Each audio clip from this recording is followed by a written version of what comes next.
Hello everyone, this is Fluxcat, and I know it's been a while since I even did a major video, but since I kind of feel like it because of this being a special day, and of course because I figured this might be best to make it a follow-up video. Today I'll be talking about Pokemon Violet again. This time I'm reviewing and going to go ahead and just go into a little discussion about my thoughts and feelings about the DLC since of it has been released. And honestly, I will admit I'm kind of mixed. Not in a bad way. I think the DLC is fine. It gets like an A plus to my opinion. Go ahead and say that. But I can kind of see why many people are a little bit mixed on the story, and that's what I'm going to be reviewing today. That's what I'm going to be talking about and stuff. Of course, just to clarify and to double down on that clarification, this video will only be discussing the story aspect of DLC. Gameplay wise, it's just the same. They just added a few things, which immediately quickly note all of them are fine. The new Pokemon are cool and blah blah blah. It's pretty much the exact same. That's the reason why, like I said, this is probably going to be more of a part two to to the original review. And if you want to watch the original review of the Pokemon Scarlet Violet main game and its main structures and all that, I'll send a link down below for the review. But anyways, I kind of do want to talk about it because after playing finishing up the DLC for Pokemon Scarlet and Violet, I do have some thoughts about it. And again, it's fine. It's actually way more better than the previous DLC that Pokemon Company has released before. But to be frank, it's definitely kind of a very interesting thing. So, as pretty much like last generation, or technically the first main last generation being, of course, Sword and Shield, because we don't usually count Pokemon Arceus or Pokemon Diamond and Pearl, because those are also part of the gen. But I'm talking about the main. Scarlet and Violet also got DLC, and to be fair, doing a comparison of the two of the previous generation's DLC and this generation DLC, honestly, it's definitely night and day because this DLC, for the most part, is actually way more better than the previous DLC. The reason why is this one actually has a story, believe it or not, and that's actually good. Like, don't get me wrong, I love the previous DLC as well, but ironically, just as like the base game of Pokemon Sword and Shield, it really did not have a good story structure. In fact, I would argue it was even worse than the main story. Like there was some story in the Isle of Armor, but wasn't very invested to me. And Crown Tundra was just you gotta go find these legendary Pokemons and capture them. Like don't get me wrong, there were stories in the two of them, especially our Armor, but it wasn't like this Teal mask and the Indigo disc because those two actually had very a true story from beginning to end of both parts. And honestly, I think the DLC is pretty good with that. The issue and the reason why I'm a little bit mixed is how the story played out. And be fair, it's not bad. I want to clarify, it's definitely not bad. In fact, it's definitely a little bit of a good thing. It's still kept to the T of being an improvement from previous generation, where Pokemon Scarlet and Violet it has a better general story, and this added content is definitely that better storytelling. It's just this way the story, you know, went went through, and honestly, It's a little mixed, and let me try to explain it more clearly because I know that's I'm blubbering here. Um, First off, to quickly explain, the first part of the story, which was the Teal mask, totally was fine, and it did a really good job of building up the characters. It was the Indigo this that's kind of floundered a bit because it did pay off. I will say that, but it didn't pay off to many. It didn't answer some. It did not really truly answer some of the questions many people had regarding Area Zero. Other than the fact that I just talked about, there's this turtle Pokemon, which admittedly is a cool Pokemon, especially its final form, which really it's awesome, no joke, and stuff. But it never really answers some of the questions we got in the previous thing. And there's and the biggest reason why has to be how it was kind of set up in some way, because I remember people through data mining, and it still is, and it still does exist. I think I need to clarify that as well, just in case. But obviously, keyword being clarified. Originally, many people was waiting for and wanting to learn more about the true leader of the Lousy Free. For those who do not know, the Lousy Free, or if you want to call them by what they originally called the Loyal Free, but really in canon they should be called Lousy Free, which is canon, and I think it really is now kind of canon, but depends on what you want. There was a fourth Pokemon in the cutscene, and it has been confirmed there is a leader, and honestly, it has a surprisingly way better design. I don't know why, but it has a way better design than the Pokemon that was shown and stuff. And it's still peach shape and blah blah blah. You can look it up and all that. It's pretty cool in my opinion.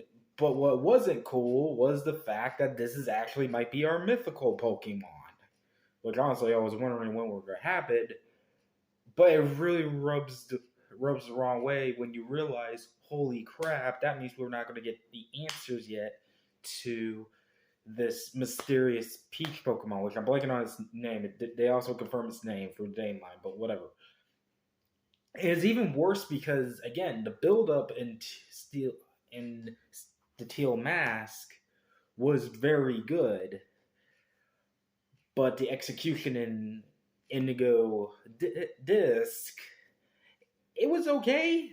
Like it wasn't the worst thing. Actually, it was fine to me. I mean, it was pretty good, but it was also wasn't good with the the what they the execution, especially with the younger brother, which I'm definitely blanking on his name. I'm blanking on a lot of names. That's kind of because really I don't know how to pronounce these, and even then they kind of rush off. But you know the character I'm talking about. He was the vocal board point of all this, and I do like the character arc he goes through, but it wasn't the character arc that many fans wanted, and because they were hoping for a pretty much him being possessed by this thing, this mythical Pokemon, which I'm calling it. It probably is a mythical, and it does count because it is a ghost type, it's ghost poison. He would have been possessed by this ghost Pokemon.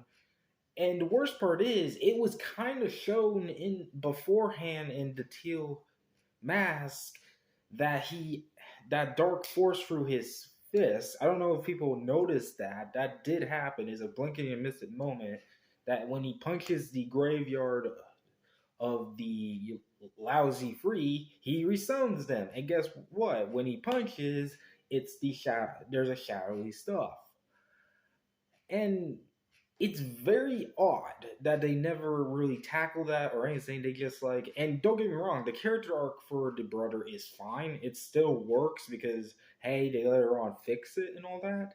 But there's several problems to it that is like, like I mean, heck, even the hairstyle. Like, I'm surprised they never made him go back to the hairstyle after he realized his fault. And I know I'm not spoiling it too much because I don't want to go too much in spoiler, but this might have some spoilers, so deal with it.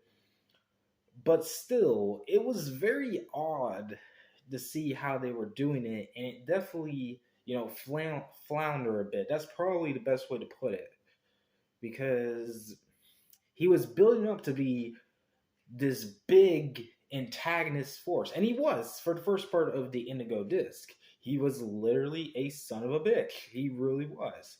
He was using brute force and rage to get up to the ranks, and literally he later fall from grace because of that. That's literally what happens, believe it or not. More in depth, of course, but still, you get my drift. That's the clip note version of what happened.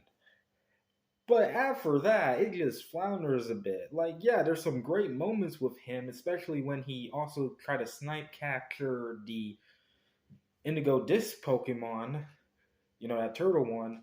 And I know I love it how it backfired, but that wasn't the way many people wanted that to go. And that's honestly, like, I don't mind, I don't care, but I wouldn't blame people for being upset with that. Because admittedly, I agree, that whole possession thing sounded like a much more cooler idea. And that's kind of also the biggest flunder a bit, because when I when I look back at the Teal Mask, it really had a much more grander story, with not just with the rising up of the villain arc that the little brother was going through, but even with the legendaries. Like, there's a connection with the legendary, Teal Mask legendary, and there was like very big, deep story. And then part two with Indigo Disc, nothing, which really bothers me. Like, and that's another thing that's weird about this, because it literally does, like, Indigo Disc is definitely a little bit similar to Crown Tundra. And that's even a bad comparison, because Crown Tundra actually does have a story. Like I said before, it may have a small story, it is not as big as Isle Armor, but it does also has a story. But Indigo Disc is worse. It does have a story as well, but it's so small, it's super snappy. It's not like Teal Mask, which it literally does have a beefy story, which begs me the question: did they just release the DLC so they could just put new legendary Pokemon in there, or what? Or all the old starters and legendary Pokemon? Because don't get me wrong, Indigo Disc has a good story, no doubt, and I do love the new characters in it, but the execution and some of the unanswered questions they put in that really does need to be answered by that point was really, to say the least. Not all of it was bad. I mean, at least the story was a story and it was pretty good. But yeah, for actual ranking, it's down there. It's like, yikes. Like, and you would think they'll do more, because there's a lot of people who are thinking like Indigo Disc could be part of the next upcoming remakes of Generation 5. Or, talking about how the possession part I was mentioning, excuse me. But it all just, flounders a bit. Again, that's not to say it's a bad DLC. It's way better and an improvement from the previous DLC. And like I said, it's an A plus. But technically honest, that's the reason why I'm also kind of mixed about it. It's super, and I'm not the only person, to be honest. It's definitely an interesting thing. It is a good house DLC. I will say it's worth your money, especially the Teal Mask, because Teal Mask is really good. Indigo Disc, um, it is good, but it's not solid as the Teal Mask. Like, Indigo Disc is fine. It's just, mix. And I'm sorry if I'm giving a little bit mixing, no pun intended, but it's really is like, that's what makes it so mixed. But I will say it is worth your time. It does have a good story. It does have a good. It has a somewhat good conclusion to that story. Although, admittedly, I would agree with fans that they could have, alter some things a bit and actually release that Peach Pokemon, which again I'm going to call it. It's probably not going to be released because it's probably a mythical, and we have seen leaders of mythical Pokemon. And because of that, along with other things, I don't really know what to say. But it is a good thing. I'm glad that they improve on the previous DLC. And honestly, it makes me hope for more, kind of more of the same thing in the future generation. Because, yeah, I'll admit it's kind of weird for downloadable content, but it actually does improve better because usually when it comes to originally for Pokemon, usually they'll have a third version after the previous version, with the only exception being Pokemon X and Y. However, after Sun and Moon and of course the Sword and Shield generation, they added DLC to fix that, which to my opinion works because not only do you can work on the next remake or the next game and blah blah blah, but you can also don't have to have the person buy too many copies of a probably similar game.